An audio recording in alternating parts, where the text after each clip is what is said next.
Hello, मेरा नाम जितेंद्र कुमार है। आपके अपने यूट्यूब चैनल जितेंद्र ट्यूटोरियल पे आपका स्वागत है। आज हम 18/2/2021 को हुए मैट्रिक की परीक्षा का मैथ का ऑब्जेक्टिव का सलूशन देखेंगे। इसका विषय कोड आपका 110 है। प्रश्न पुस्तिका सेट कोड आपका ई है। इसमें कुल आपका 100 सवाल है, जिसको हम दो पार्ट में बनाएंगे। पहले पार्ट में आपका 50 सवाल रहेगा, फिर इसका दूसरा पार्ट आएगा, फिर दूसरे पार्ट में आपका 50 सवाल रहेगा। चलिए बनाते हैं। आप लोग अपना मिला लीजिएगा, कितना सही कितना गलत हुआ। चलिए बनाते हैं। तो जो आपका पहला सवाल है, किसी वृत्ताकार क्षेत्र की परिधि 4 पाई मीटर है तो उसकी त्रिज्या होगी। अब देखिए, वृत्ताकार क्षेत्र की परिधि होता है आपका क्या है, तो वृत्त की परिधि होता है 2 पाई आर। क्या होता है? 2 पाई आर। इधर परिधि आपका दिया गया है 4 पाई। तो देखिए, पाई से पाई कट गया, 2 से 2 दूनी 4 कट गया, यानी यहाँ आर का मान आपका आ गया कितना? 2। यानी आपका हो जाएगा आंसर कितना हो जाएगा? 2 मीटर आपका हो जाएगा। आंसर कितना हो जाएगा? आंसर आपका हो जाएगा 2 मीटर। इसके बाद आपका दूसरा नंबर सवाल है, 6 सेंटीमीटर त्रिज्या वाले अर्धवृत्त की कुल परिमिति होगी। अब इसमें आपको याद रखना होगा कि अर्धवृत्त की कुल परिमिति आपका होता है, अर्धवृत्त की कुल परिमिति आपका होता है पाई आर प्लस क्या होता है? 2r होता है। पाई आर प्लस 2r। तो इसमें आप क्या कीजिए, r कॉमन ले लीजिए। तो r हम कॉमन लेंगे तो यहाँ बचेगा पाई प्लस क्या बचेगा? 2। और r का मान आपका दिया गया, r का मान कितना? 6 सेंटीमीटर। तो r जहाँ पे आप 6 रख दीजिए, यहाँ r है तो यहाँ रख देंगे 6 इंटू पाई प्लस क्या? 2। तो आपका हो जाएगा, देख लीजिए किस ऑप्शन में। ऑप्शन नंबर आपका हो जाएगा बी। फिर सवाल नंबर 3 देखते हैं। 21 सेंटीमीटर त्रिज्या वाले वृत्त के उस चाप की लंबाई क्या होगी जो वृत्त के केंद्र पर 60 डिग्री का कोण बनाता है। तो देखिए, इसमें आपको याद रखना पड़ेगा, चाप की लंबाई का फॉर्मूला होता है चाप की लंबाई। इसका फॉर्मूला आपका होता है 2 पाई आर थीटा बटे आपको होता है 360। इस पर मान बिठा दीजिए, आंसर चलाएगा। तो 2 गुने पाई का मान आपका 22/7 गुने आर का मान दिया गया है 21 सेंटीमीटर, थीटा भी दिया गया आपका 60, तो 60 बिठा दीजिए। और बटा आपका कितना है? 360। 60 से 6 बार में कट गया, ये आपका हो गया 7×21, 3 दूनी 6, 2 2 कट गया, यानी बचा 22। यानी आपका आंसर हो जाएगा ऑप्शन नंबर बी। फिर सवाल नंबर 4 देखते हैं। 2 घनों के आयतनों का अनुपात 1:27 है तो उनके पृष्ठीय क्षेत्रफलों का अनुपात होगा। देखिए, 2 घनों के आयतनों का अनुपात है, यानी आपका दिया गया है V1 बटे V2। घन का आयतन आपका होता है क्या? भुजा की। तो हम लिख देते हैं A1 बटे A2 को हम क्या लिख सकते हैं? होल क्यूब लिख सकते हैं। तो इसका रेशियो आपको दिया गया 1 रेशियो कितना? 27। तो घन के भुजाओं का अनुपात अगर हम निकालेंगे A1 बटे A2, तो इधर आपका आ जाएगा क्या आ जाएगा? क्यूब रूट आ जाएगा, यानी क्यूब रूट हो जाएगा आपका 1/27 का क्यूब रूट। इधर आपका आ जाएगा A1 बटे A2। तो 1 का घनमूल 1 ही रहता है, और 27 का हो जाएगा आपका 3, यानी आपका हो जाएगा A1 बटे A2। यानी भुजाओं का अनुपात आपका आ गया A1 बटे A2 बराबर आ गया 1/3। हमसे पूछ क्या रहा था, तो इनके पृष्ठीय क्षेत्रफलों का अनुपात क्या होगा। तो घन का पृष्ठीय क्षेत्रफल आपका होता है 6 गुने भुजा स्क्वायर। तो हम पहले इसका पृष्ठीय क्षेत्रफल निकालेंगे, तो आप क्या लिखिएगा? 6 गुने इसका भुजा कितना आपका 1, तो 1 का स्क्वायर जाएगा, बटे इसका पृष्ठीय क्षेत्रफल निकालेंगे तो 6 गुने भुजा स्क्वायर, तो इसका भुजा आपको कितना? 3 का स्क्वायर। 6 तो आपका कट गया, 1 का स्क्वायर 1 का 3, तो आपका हो जाएगा 9, यानी आपका हो जाएगा 1:9, यानी 1 अनुपात आपको हो जाएगा 9। यानी ऑप्शन नंबर आपका हो जाएगा सी। ऑप्शन नंबर आपका हो जाएगा सी। चलिए सवाल नंबर 5वां देखते हैं। कहता है, एक बेलन जिसकी आधार त्रिज्या 80 सेंटीमीटर एवं ऊंचाई 20 सेंटीमीटर के संपूर्ण पृष्ठीय क्षेत्रफल एवं वक्र पृष्ठीय क्षेत्रफल का अनुपात होगा। तो पहले बेलन का संपूर्ण पृष्ठीय क्षेत्रफल निकालते हैं। तो बेलन का संपूर्ण पृष्ठीय क्षेत्रफल का होता है 2 पाई RH प्लस 2 पाई R स्क्वायर। ये आपका उसका फॉर्मूला था। तो यहाँ से हम 2 पाई R अगर कॉमन लेते हैं तो ये आपका हो जाएगा H प्लस क्या हो जाएगा? H plus R। तो पाई को रहने दीजिए, आर का माना बैठा दीजिए। आर आपका कितना है, बेलन की धार त्रिज्या 80 आपका है, और एच आपका कितना है 20 है, और प्लस फिर आर आपका कितना है, आर आपका 80 है, यानी 2 पाई गुने 80 या 20 आपका हो जाएगा। सो ये हमारा निकल गया बेलन का संपूर्ण पृष्ठीय क्षेत्रफल। अब आप निकाल लीजिए बेलन का पृष्ठीय क्षेत्रफल, बेलन का वर्कपीस क्षेत्रफल। तो आपका बेलन का वर्कपीस क्षेत्रफल 2 पाई आर को बैठा दीजिए, आर का मान 80 और गुने ऊंचाई इसका आपका कितना 20 होता है। बेलन का वर्कपीस क्षेत्रफल आपको होता है 2 pi R S, 2 pi are का मान 80, इसका मान क्या 20। अब हमसे करा था अनुपात, अनुपात में क्या करना है, दोनों को भागा दे देना है, यानी आपको करना क्या है कि 2 पाई गुने 80 गुने 100 बटे आपको करना है 2 पाई गुने 80 गुने क्या 20। 2 पाई से 2 पाई कट गया, 80 से 80 कट गया, ये 20 बचा आपका हो गया 100, 20 से कम 20, यानी आपका आ गया 5:1, यानी ऑप्शन नंबर आपका हो जाएगा डी। चलिए सवाल नंबर इसके बाद देखते हैं 6। कहता है कि माध्यिका होगी, तो माध्यिका निकालने के लिए पहले आपको इसको बढ़ते क्रम में सजाना होगा। तो चलिए पहले इसको बढ़ते क्रम में सजाते हैं। तो बढ़ते क्रम में सजाने के लिए आप क्या लिखिएगा, पहले सबसे छोटा पहले आपका 7 है, फिर आपका 8 है, फिर आपका 9 है, फिर आपका 10 है, फिर आपका 11 है, फिर आपका 12 है, फिर आपका क्या है 15 है। अब देखिए जो बीच में आता है वही हमारा माध्यिका होगा। तो इधर से 3 इसको छोड़ दीजिए, इधर से 3 इसको छोड़िए, बीच में आपका रहा 10, यानी हमारा आंसर हो जाएगा ए नंबर। ऑप्शन नंबर क्या हो जाएगा ए। चलिए सवाल नंबर 7 देखते हैं। ये जो सवाल है इसमें आपका बहुलक पूछ रहा है। तो बहुलक वह चरमाना होता है जो सबसे ज़्यादा बार आता है। तो देखते हैं 70 इसमें आपका 2 बार आया, 50 इसमें आपका 3 बार आया, 40 इसमें आपका 1 ही बार आया, सॉरी मतलब 50 इसमें सबसे ज़्यादा बार आया। तो हम कह सकते हैं कि क्वेश्चन नंबर 7 का आंसर हो जाएगा ऑप्शन नंबर क्या आपका बी। चलिए इसके बाद सवाल नंबर देखते हैं 8। किसी वर्गीकृत आंकड़ों में यदि x1 xis वर्ग अंतराल का मध्य बिंदु है, fi संगत बारंबारताएं हैं। देखिए ये मध्य बिंदु है और ये संगत बारंबारताएं हैं।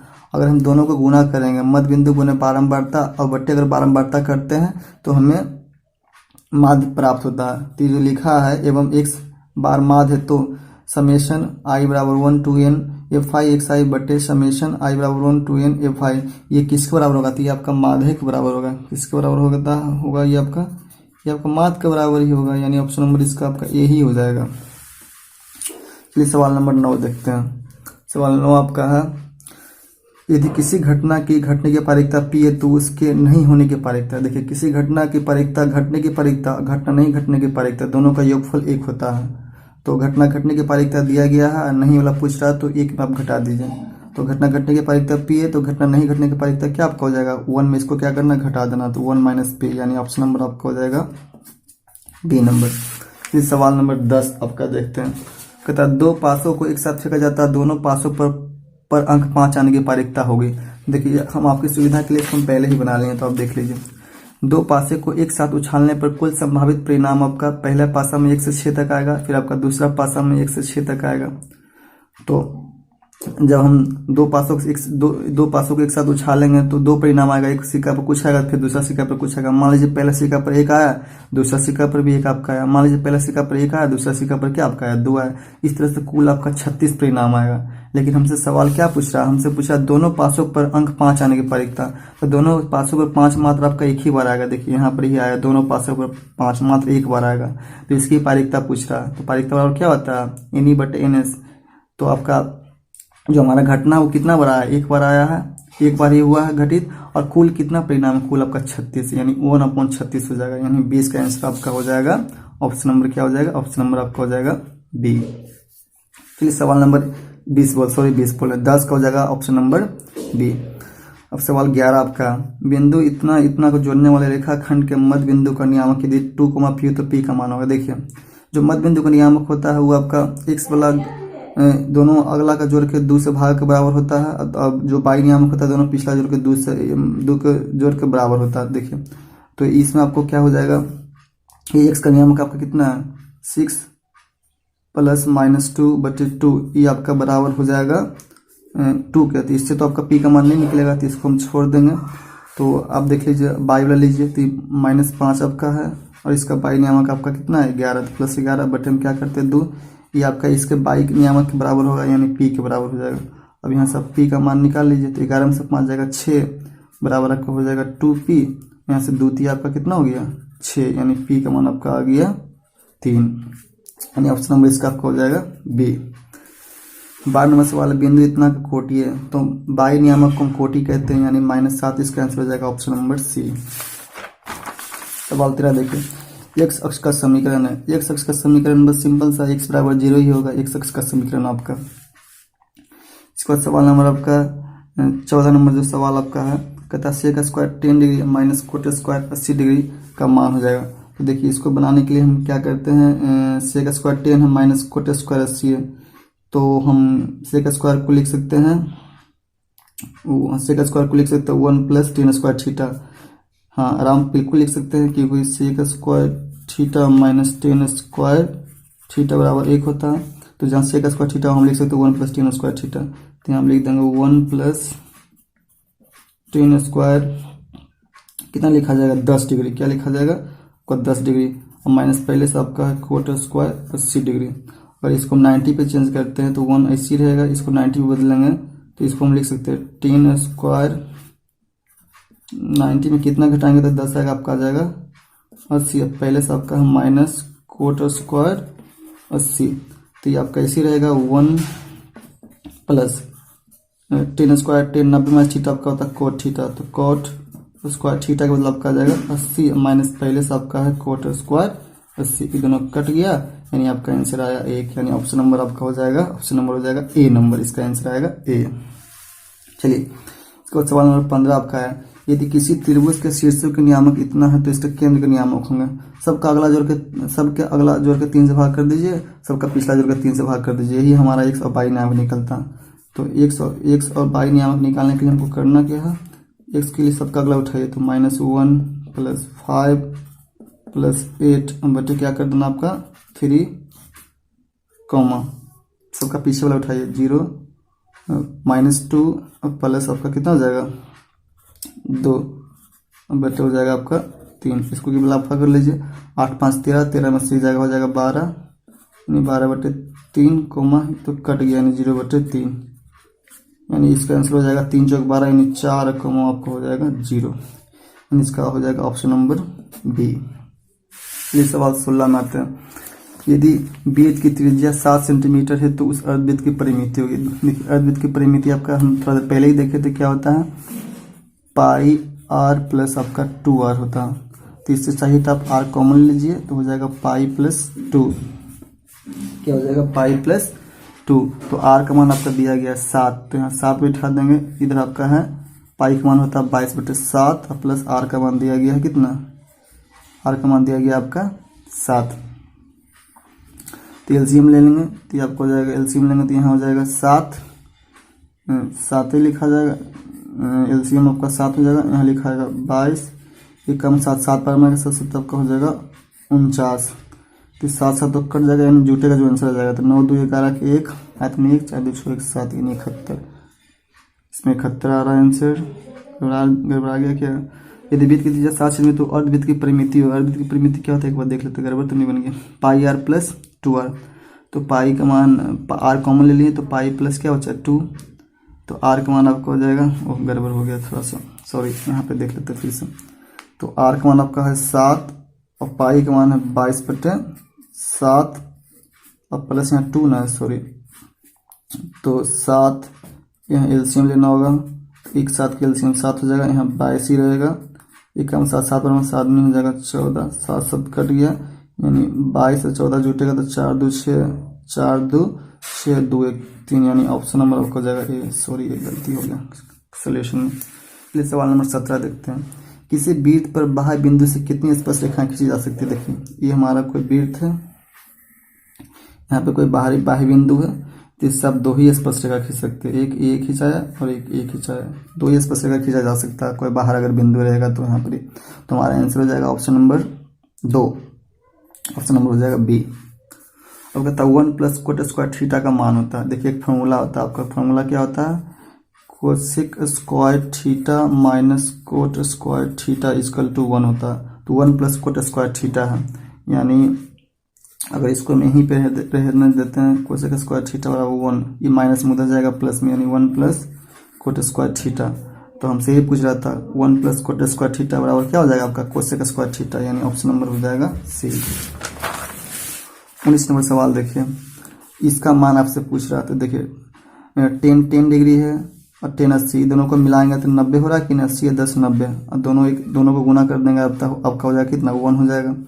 ये दोनों को मिला के कितना हो रहा है 90, यानी ये दोनों का मान आपका हो जाएगा 1 और गुने इसका भी मान आपका हो जाएगा 1, 1 से 1 में गुना करेंगे आपका आ जाएगा 1, यानी ऑप्शन नंबर हो जाएगा डी।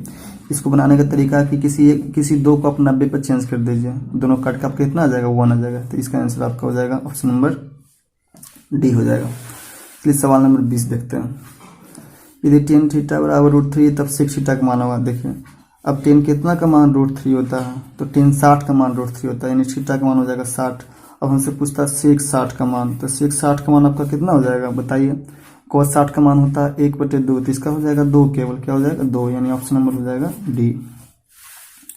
अब 21 नंबर जो आपका सवाल है का माध्य 7 है, माध्य कितना आपका दिया गया है 7 है, तो माध्य बराबर इधर में लिख दें, जो सबको जोड़ दीजिए, क्योंकि माध्य बराबर होता है संख्याओं का योग बटे उनकी संख्या। तो 4 प्लस 5 प्लस 9 प्लस 11 प्लस और क्या है x बटे इनकी संख्या कितना 1 2 3 4 5, तो लिख दिए 5। यहाँ से क्रॉस मल्टीप्लिकेशन हो जाएगा, तब हो जाएगा 7 पर से कितना हो जाएगा 35 बराबर इसको जोड़ेंगे तो 5 4 9 और 9 और 9 18, 18 11 आपका हो जाएगा 29 और प्लस क्या हो जाएगा x। यहाँ से x का मान निकालेंगे तो आ जाएगा आपका 6, यानी ऑप्शन नंबर हो जाएगा ए। सवाल नंबर 22 देखिए, द्विघात समीकरण इतना कि मूलों की प्रकृति होगी। देखिए मूलों की प्रकृति निकालने के लिए आपको d का मान निकालना होगा, तो d बराबर आपका होता क्या है b² माइनस 4ac, क्या होता है b² माइनस 4ac आपका होता है। तो यहाँ देखिए ये आपका a का मान है, ये आपका b का मान है और ये आपका c का मान है। तो b का मान आपका 4 है, यानी 4 का स्क्वायर माइनस 4 गुने a का मान 4 गुने c का मान 1, तो आपको जाएगा 4 4 16 माइनस 4 4 16, यानी 16 में 16 जाएगा 0 आ जाएगा। जब भी d का मान 0 आए या जब भी b² माइनस 4ac का मान 0 आए तो आपका जो मूल होता है ना वास्तविक और समान होता है, यानी वास्तविक और बराबर होता है, यानी ऑप्शन नंबर आपका हो जाएगा बी। सवाल नंबर 23 देखिए, यदि 3 अल्फा बराबर 90 है तो साइन अल्फा का मान देखिए। यहाँ से अल्फा का मान निकालेंगे तो 3 बार में कट जाएगा 30 या 90, यानी अल्फा बराबर आया कितना 30 डिग्री। अब बस साइन 30 का मान, साइन यहाँ पर ही है, यहाँ अल्फा तो अल्फा जगह पे रख देंगे 30, साइन 30 का मान आपका कितना होता है 1/2, यानी ऑप्शन हो जाएगा आपका सी नंबर। 24 नंबर आपका बहुत अच्छा सवाल है, ये थोड़ा कंपेटिटिव लेवल सवाल है लेकिन इजी में बन जाएगा। देखिए कहता है sine 45 plus theta minus cos 45 minus theta का मान क्या होगा।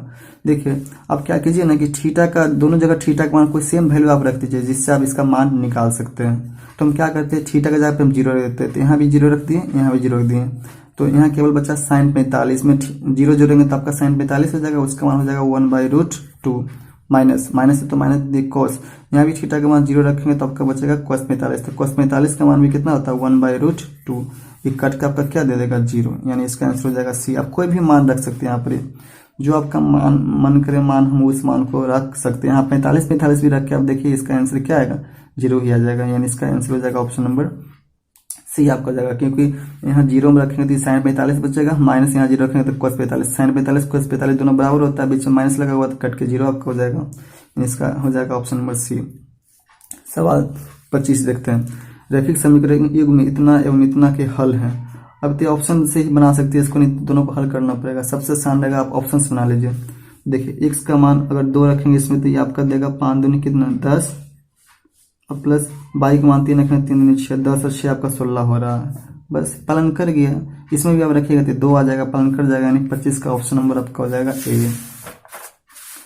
इसके बाद सवाल नंबर आपका है 26, कहता त्रिभुज एबीसी और डीएफ समरूप क्षेत्रफल एबीसी और 36 सेंटीमीटर स्क्वायर एवं क्षेत्रफल डीएफ का इतना है, तो दोनों त्रिभुज संगत भुजाओं का अनुपात होगा। देखिए इसका शॉर्ट तरीका, जब आपसे पूछे संगत भुजाओं का अनुपात तो जो क्षेत्रफल दिया रहेगा उसका आप वर्गमूल निकाल लीजिए, और जब क्षेत्रफलों का अनुपात पूछेगा तब उसका वर्ग कर दीजिए। तो देखिए कितना दिया गया 36 और 49 है, तो 36 का वर्गमूल आपका कितना होगा 6, 36 का 6 और 49 का कितना हो जाएगा 7, यानी आपका हो जाएगा ऑप्शन नंबर बी 6:7। सवाल नंबर 27 देखिए, कहता है त्रिभुज एबीसी में डी बनाते बेसी इस प्रकार है कि एडी बटा डी बराबर 3 बजे बाद यदि एसी 5.6 तो ए का मान निकाले। देखिए इस सवाल थोड़ा अच्छा तो इसको हम बनाते हैं। जैसे देखिए मान लीजिए हमारा एक त्रिभुज है, इसको बना लेते हैं। ए बी आपका सी है, बी सी जो है आपका डी जो है बी सी के समानांतर है, ठीक है। ए सी पूरा आपका दिया गया है 5 दशमलव कितना है 6 है।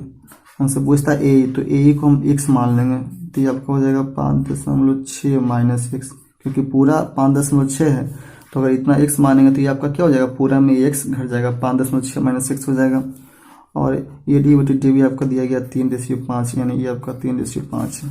चलिए थेल्स पर में लगा देते हैं। थेल्स पर में कहता है आपका कि ए डी बटे डी बी बराबर आपका होता है ए बटे ई सी, तो ये तब आपका हो जाएगा 3, जो डी बी का मान आपका है 5, इसका मान आपका हो जाएगा x, इसका हो जाएगा 5.6 माइनस एक्स।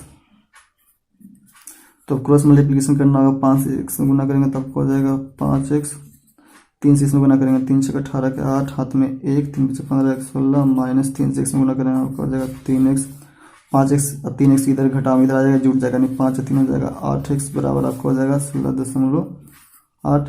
यहाँ से x का मान निकालेंगे तो 16.8 बटे 8 हो जाएगा, 8 में 16.8 का 1, x का मान आ जाएगा 2.1, आपका x का मान आ जाएगा 2.1।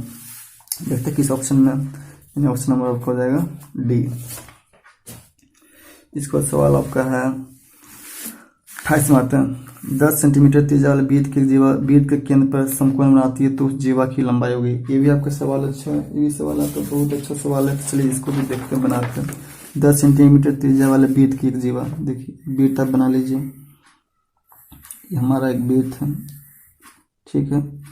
कहता है 10 सेंटीमीटर त्रिज्या वाले जिसकी त्रिज्या 10 है, तो मान लीजिएगा ऐसे से बनाई थी वृत्त की त्रिज्या ही हमारा ये आपका 10 हो जाएगा, ठीक। केंद्र पर समकोण बनाती है, यानी यहाँ पर 90 का एक जीवा भी बना लीजिए आप, जो यहाँ पे 90 बनाती है, यानी ये जो आपका यहाँ पे का एंगल है आपका कितना 90 डिग्री, ठीक। तो जीवा की लंबाई क्या होगी, हमसे इसकी लंबाई पूछ रहा है। अच्छा देखिए एक त्रिभुज जिसके दो भुजा आपस में क्या बराबर है, तो दो कोण भी आपका आपस में क्या होगा बराबर होगा, क्योंकि त्रिज्याएं आपस में समान होती है, दो कोण भी आपस में बराबर हो जाएगा, दो कोण भी आपका आपस में क्या हो गया बराबर हो गया। अब हमसे पूछता है कि जीवा की लंबाई आपसे क्या है। चलिए यहाँ से अगर हम लंब खींचते हैं, शीर्ष से भुजा पर लंब डाल देते हैं, भुजा को दो बराबर भाग में क्या कर देता है बांटता। तो यहाँ से यहाँ अगर हम लंब खींच देते हैं, यहाँ से हम क्या कर दिए लंब खींच दिए, हमको इसका मान निकालना है, किसका मान निकालना है, पूरा जीवा की लंबाई निकालना है। तो ये दोनों तो आपका बराबर हो जाएगा, ये दोनों आपका क्या हो जाएगा बराबर हो जाएगा, और दो कोण बराबर होगा तो आप ही सोचिए ये 90 डिग्री हो गया, तो यहाँ वाला कोण आपका कितना हो जाएगा 45 हो जाएगा, आपका क्या हो जाएगा 45 आपका हो जाएगा, यानी यहाँ का कोण आपका। चलिए इसको फिर से देखें, फिर इसको देख लीजिए, देखिए इसको फिर से, इस हमारा एक वृत्त है, ठीक,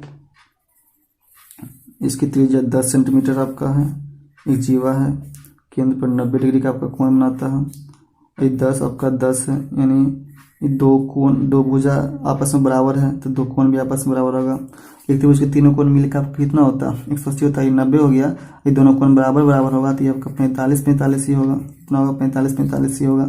अब क्या करते हैं ना, यहाँ से हम इस भुजा पर लंब डाल देते हैं, भुजा को दो बराबर भाग में बांटेगा, तो हम अगर इसका मान निकाल लेते हैं तो आराम से हमको जीवा ए बी की लंबाई निकल जाएगा, आराम से जीवा ए बी की लंबाई निकल जाएगा। देखिए हम क्या करते हैं, तो एंगल तो हमारा ये है, तो इसके सामने के कोण के सामने की भुजा लंब होता है, तो इससे तो मतलब है नहीं हमको, इससे और इससे मतलब है, यानी आधार और कर्ण से मतलब है, तो हम cos थीटा लगा देते हैं। तो त्रिभुज अगर आप चलिए यहाँ नाम दे दीजिए एम, त्रिभुज ए एम ओ में चलिए तो आप लगाइए cos 45, तो cos 45 क्या होता है, क्वेश्चन आधार बट्टे कर्ण, तो आधार हमारा क्या है एम है, एम और बट्टे कर्ण हमारा क्या है 10 आपका है, ओ ए उसका मान 10 है, cos 45 का मान होता है 1/√2, एम बटा आपका क्या हो जाएगा 10, यहाँ से आप एम का मान निकालिएगा तो हो जाएगा 10 और √2 से गुना कीजिए तो आपका एम के साथ रहेगा तो चल जाएगा भागा में 10 बटे √2, और और इसको आप परिमेय कर दीजिए तो √2 से ऊपर गुना √2 से नीचे गुना, यानी आप क्या आपका हो जाएगा 10 √2/2 यानी 2 × 10 यानी आपका हो जाएगा 5√2, यानी AM का मान निकल गया, ये आपका 5√2। तो ये और ये बराबर होता है, यानी जीवा अगर AB की लंबाई हमसे पूछेगा तो ये भी 5√2 ये भी 5√2, ये तो कितना हो जाएगा 5√2 प्लस 5√2 यानी आपका हो जाएगा 10√2। 10 आपका क्या हो जाएगा 2 हो जाएगा, यानी ऑप्शन नंबर आपका देख लीजिए कौन सा हो जाएगा, ऑप्शन नंबर आपका हो जाएगा सी। चलिए इसके बाद सवाल देखते हैं 29 नंबर, इसका मान पूछता है। तो चलिए बनाइए। cos 60 का मान आपका होता है कितना, cos 60 का मान होता है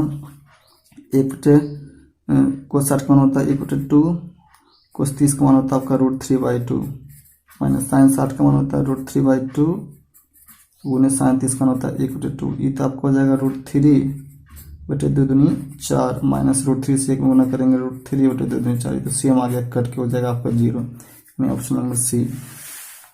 रैखिक समीकरण के में चर के घात की संख्या होती है। रैखिक समीकरण का देखिए व्यापक रूप होता है ax + b, चर के घात आपका कितना 1 है, यानी इसका ऑप्शन नंबर हो जाएगा ए।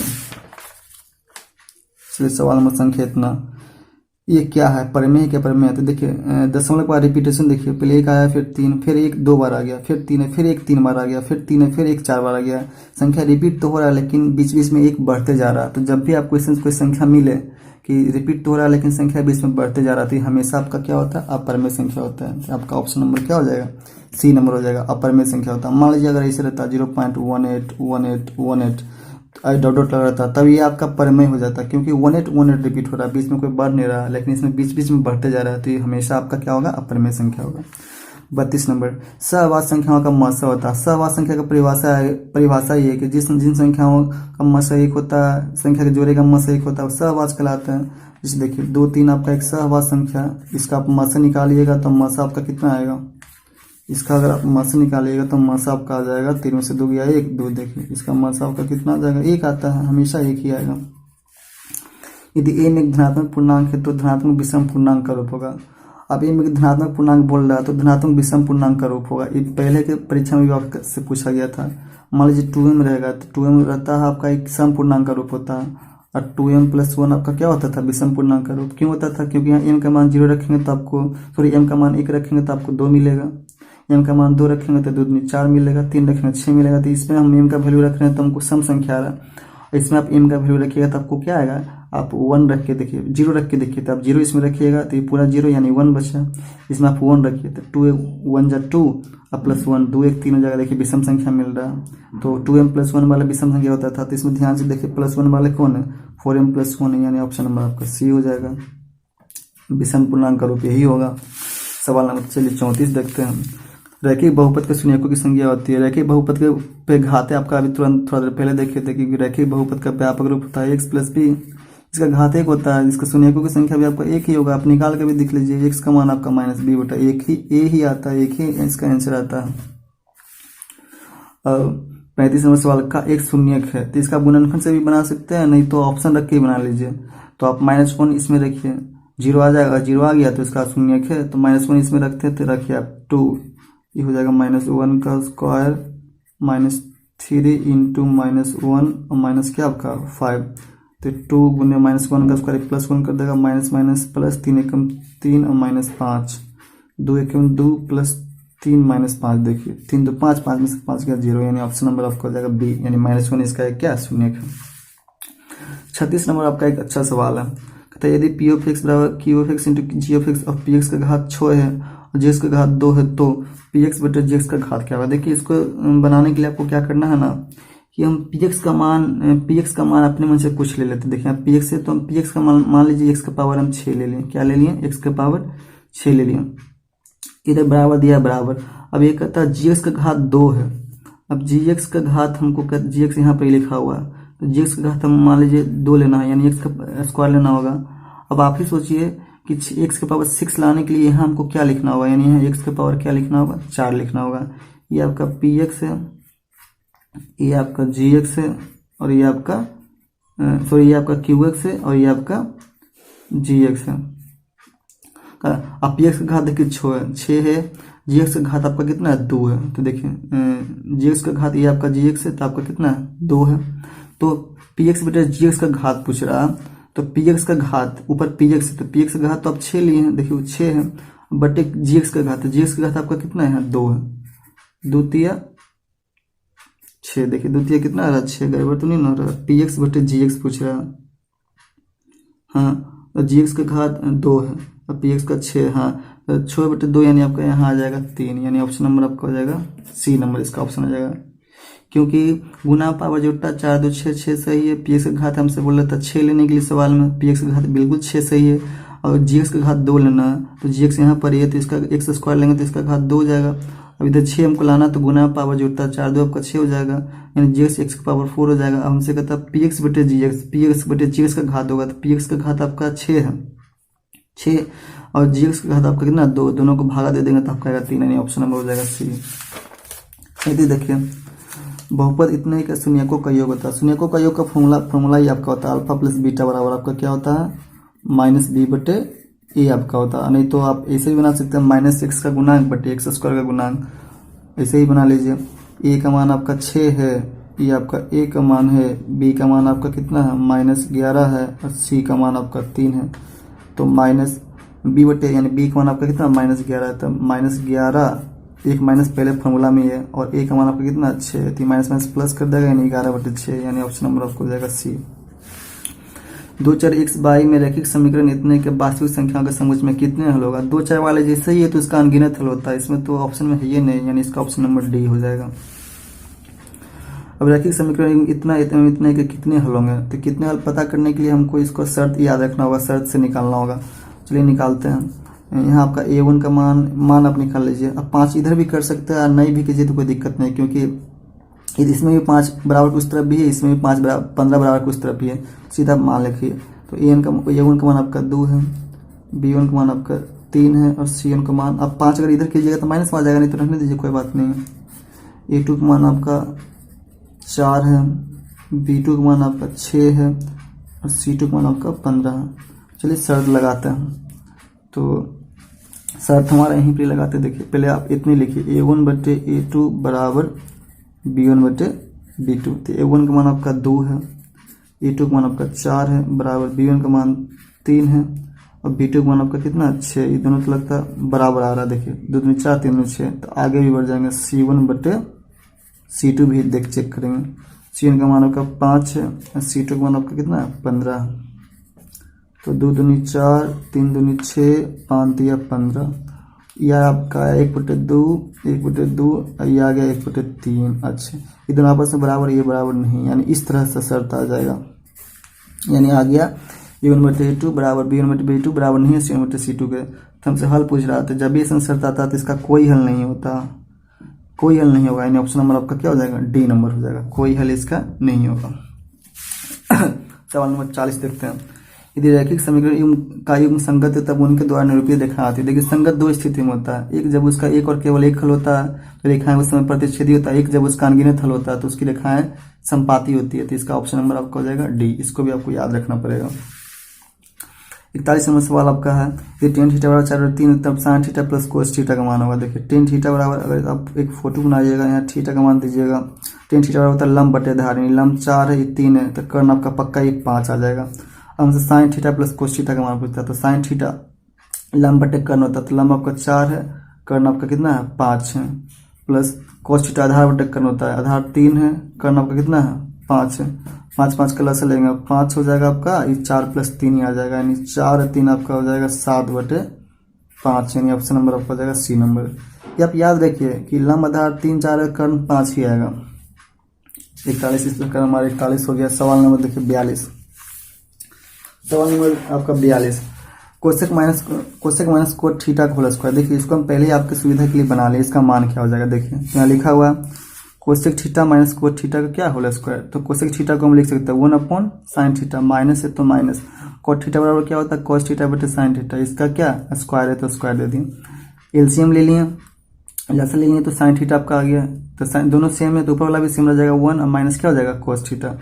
अब स्क्वायर दोनों पे अलग अलग कर दिए, तो 1 - cos थीटा का होल स्क्वायर बटे स्क्वायर इस पे आएगा तो साइन स्क्वायर थीटा हो जाएगा। ये स्क्वायर है तो इसको आप 2 बार लिख सकते हो, 1 - cos theta into 1 - cos theta. और साइन स्क्वायर थीटा का सूत्र होता है 1 minus cos square theta. Sine square theta के बदले हम लिख सकते हैं 1 minus cos square theta.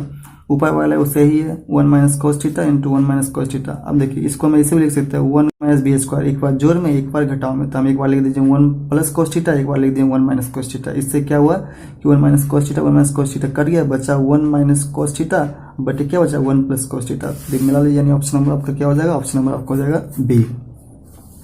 Option number आपका हो जाएगा बी।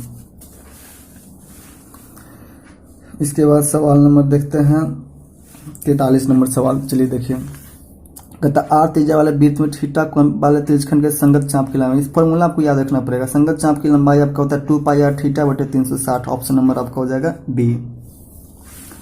44 नंबर देखिए, हम सेक को 90 पर बदलते हैं तो कोसेक होता है, कोसेक को 90 में बदलकर सेक होता है। तो अब क्या जोड़ के आप ये दोनों को देख लीजिए, क्या 90 आ रहा है, 9 1 10 के 0 7 1 8 1 9 90 आ रहा है। बस इसका आंसर सीधे एक होगा, आप सीधे याद रखिए।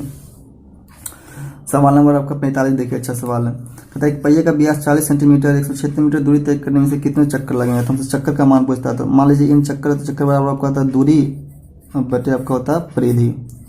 दूरी बटे क्या होता है, परिधि। तो दूरी आपका दिया गया 176 है, कितना है 176 बटे दूरी परिधि को 2 पाई आर, ये पाई इंटू डी भी लिख सकते हैं, पाई इंटू डी। तो ये आपका 176 पाई का मान होता है 22/7 गुना डी का मान व्यास दिया गया 40 और ये सेंटीमीटर में, तो इसको मीटर बदल लेते हैं, यानी 100 से क्या कर देते हैं भागा दे देते हैं। 20 दूनी 40 20 बचे 100, यानी यहाँ मेरा बचा हुआ आपका कितना बचा हुआ है, यहाँ आपका बचा हुआ 176। ये पलट जाएगा तो हो जाएगा 7 ऊपर चल जाएगा गुने 5 ऊपर आपका चल जाएगा बटे आपका हो जाएगा 22 गुने 2 आपका हो जाएगा। हाँ, क्योंकि 20 दूनी 40 20 25 से काट देते हैं, तो 22 86 से 2 चौक आपका 8 यानी 4 5 20 और 20 7 140, यानी इसका आंसर हो जाएगा आपका 140 चक्कर लगाएगा।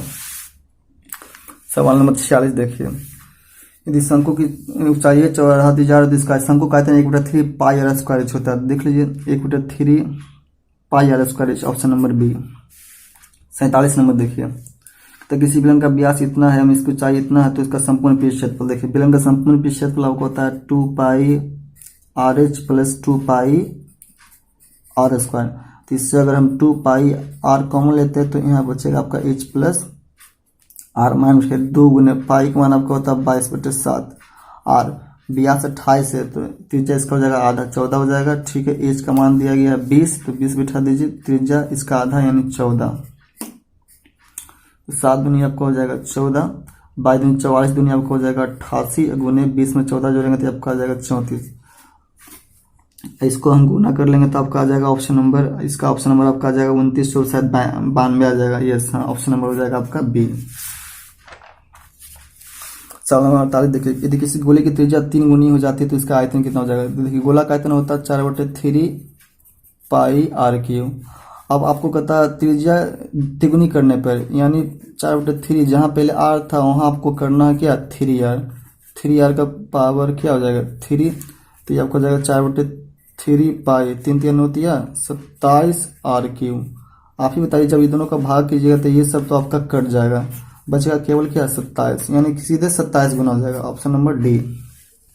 49 में आइए, कहता है यदि किसी घन का विकर्ण की लंबाई 6√3 सेंटीमीटर तो इसका संपूर्ण पृष्ठ क्षेत्रफल क्या होगा। देखिए घन का विकर्ण होता है √3 गुने भुजा, √3 गुने क्या आपका होता है भुजा।